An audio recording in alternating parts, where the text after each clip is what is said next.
On dit qu'il y a trop de constructions sur Saint-Germain. Qu'en pensez-vous?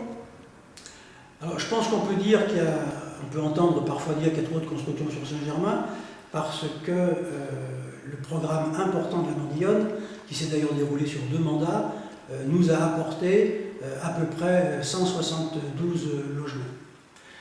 Ce programme, je rappelle, s'est construit de l'année 2006 pour les VRD et génie civil jusqu'à 2010 pour l'achèvement des dernières constructions.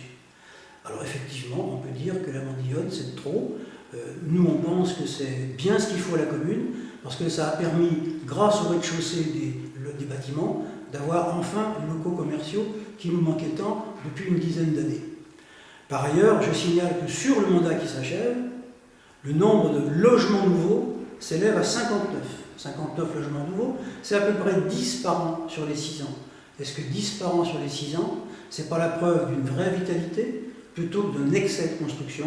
Nous pensons que c'est la preuve d'une vitalité et pas d'un excès, tout simplement. Par ailleurs, on peut aussi réfléchir à la taille de la commune.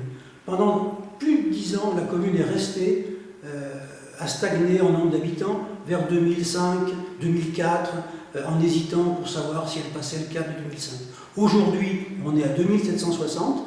Demain, on sera certainement à environ 3000. Et alors, qu'est-ce qu'il faut craindre?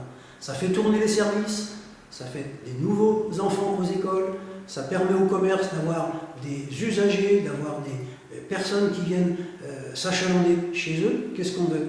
Que ça tourne ou que ça périclite? Nous, on fait le pari que ça peut tourner, et pour tourner, il faut un minimum d'habitants pour faire vivre tout ça.